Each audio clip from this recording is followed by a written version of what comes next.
Once upon a time, in a small village at the edge of a vast forest.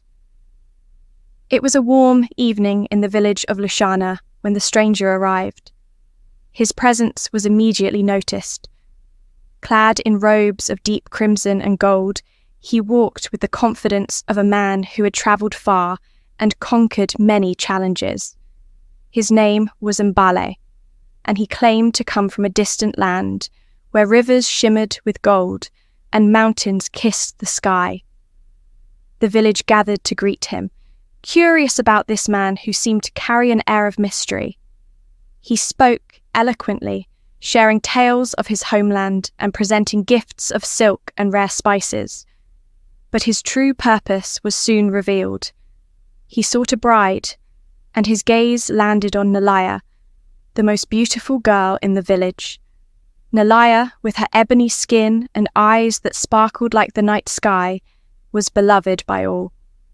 But she was no ordinary girl. She had a quiet strength and a wisdom beyond her years. When Unveiled expressed his desire to marry her, her family's excitement was palpable. The wealth he promised could change their lives forever. Yet, Nalaya felt an unease she couldn't explain. "I need time to think," she told her parents, her voice steady but her heart racing. However, the village elders and her family saw no reason for hesitation. A wedding date was set, and Nalia's fate was sealed. On the day of her wedding, Nalia looked radiant, though her heart was heavy. She wore a traditional gown adorned with beads and cowrie shells, her hair braided into an intricate crown. Unveiled's gifts to the village ensured that the celebration was grand, with music, dancing, and feasts that lasted through the night. As she bid farewell to her family, Nalia's mother whispered, "You will bring honour to us, my child." But as Nalia climbed into the carriage that would take her to Unveiled's land, she couldn't shake the feeling that she was walking into a trap. The journey was long and arduous, with the landscape growing more desolate the farther they travelled. The lush greenery of Lushana gave way to dense, shadowy forests. Unveiled's demeanour changed too. The warmth he had shown in the village was replaced by a cold silence. "Why do you seem troubled, my bride?" he finally asked, his voice devoid of emotion. "Your land, it feels different," Nalia replied carefully. Unveiled's lips curled into a smile, but it did not reach his eyes. "You will grow used to it." Unveiled's home was a sprawling estate hidden deep within the forest. It was grand but eerily quiet, as though the walls themselves were holding their breath. The servants moved silently, their heads bowed, and the air was thick with an unspoken tension.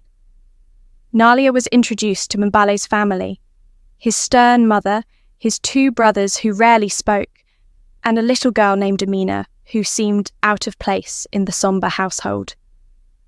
Amina, with her curious eyes and innocent smile, clung to Nalia from the moment they met. "Be careful," Amina whispered one night. "They are not what they seem." Nalia's unease grew with each passing day. The family held strange gatherings late at night, their chants echoing through the halls. She was forbidden from leaving her room during these times, and the servants avoided her gaze when she asked questions. One evening, she overheard a heated conversation between Unveiled and his mother. "The full moon approaches," his mother said. "We must prepare." Nalia's heart pounded. What were they preparing for? Determined to uncover the truth, Nalia began exploring the house during the day when the family was away. She stumbled upon a locked room at the end of a dim hallway. The door was heavy and adorned with strange carvings. One day, she found the key hidden in Unveiled's study. Her hands trembled as she unlocked the door and stepped inside. The sight before her was horrifying. The room was filled with grotesque symbols painted in blood. An altar stood in the centre, surrounded by bones and decayed offerings. Nalia's stomach churned, and she stumbled back, nearly knocking over a candlestick. That's when she heard a soft voice behind her. "You shouldn't be here," Amina said, her eyes wide with fear. "If they find you, they will—" She didn't finish her sentence. Nalia grabbed the little girl's shoulders. "What is this place?" she demanded. Amina's voice trembled. "They're preparing for a sacrifice. They believe it will bring them wealth and power. You are the sacrifice." Nalia felt the walls closing in on her. She had to escape, but the family's control over the house and the forest beyond seemed absolute. Amina offered to help, her small hands clutching Nalia's as they whispered their plans late into the night. Under the cover of darkness, they slipped out of the house. The forest was alive with strange sounds, and the trees seemed to twist and shift, as if trying to trap them. They ran until their legs gave out, but their escape was short-lived. The family's torches appeared in the distance, and the sound of their chants grew louder. Nalia and Amina hid in a hollow tree, holding their breath as the family passed by. But Mbale stopped, his eyes scanning the darkness. "You can't hide from us forever," he called out, his voice dripping with menace. Just when it seemed all hope was lost, an old woman emerged from the shadows. Her presence was commanding, and the family recoiled at the sight of her. "Nyara," Mbale's mother hissed, "this is not your concern." Nyara ignored her, turning to Nalia and Amina. "Come with me," she said, her voice firm but kind. They followed Nyara to a hidden hut deep in the forest. There, she revealed that she was the guardian of the forest, tasked with protecting those who sought refuge from evil. She warned Nalia that the family's power came from a dark pact with the forest's spirits.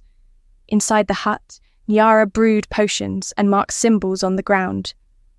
"The family's power is tied to the forest," she explained. "If we break their connection, their strength will crumble." Nalia's fear gave way to determination. "What must we do?" she asked. Nyara handed her a small vial of glowing liquid. "You must pour this into the heart of their altar. It will sever their bond and free the forest. But beware, they will fight to stop you." As the night deepened, the family's chants echoed through the forest once more. Nalia and Amina prepared for their journey back to the house, guided by Nyara's wisdom and protected by her enchantments. They knew the path ahead would be fraught with danger, but their resolve was unshakable. With the vial hidden in her cloak, Nalia and Amina crept through the forest. The trees seemed to watch them, their branches whispering warnings. The house loomed ahead, its windows glowing with an eerie light. The family was gathered in the main hall, their chants growing louder. Nalia and Amina slipped inside, avoiding the flickering shadows cast by the torches. They made their way to the forbidden room, the vial trembling in Nalia's hands. As they reached the altar, Mbale appeared in the doorway. His eyes burned with fury. "You think you can destroy us?" he snarled. Before Nalia could respond, Nyara's voice rang out from behind them. "You have taken too much from this land. Your time is over." The room erupted into chaos as Nyara confronted the family, her staff glowing with a blinding light. Nalia seized the moment, pouring the vial onto the altar. The symbols on the walls began to fade, and the house shook as the forest reclaimed its power. The family fought desperately, their dark magic clashing with Nyara's light. Nalia and Amina dodged flying debris as the house began to crumble. Mbale lunged at Nalia, but Amina threw a handful of Nyara's enchanted powder at him, causing him to stagger back in pain. "You will not win!" Mbale's mother screamed, but her voice was drowned out by the sound of the forest's wrath. The trees outside broke through the walls, their roots wrapping around the family members and dragging them into the earth. As the first rays of sunlight pierced through the forest, the house was gone, replaced by a peaceful clearing. Nyara stood beside Nalia and Amina, her expression serene. "The forest is free," she said, "and so are you." Nalia and Amina returned to the village, where they were welcomed with open arms. Their story became a legend, a testament to the power of courage and kindness in the face of darkness.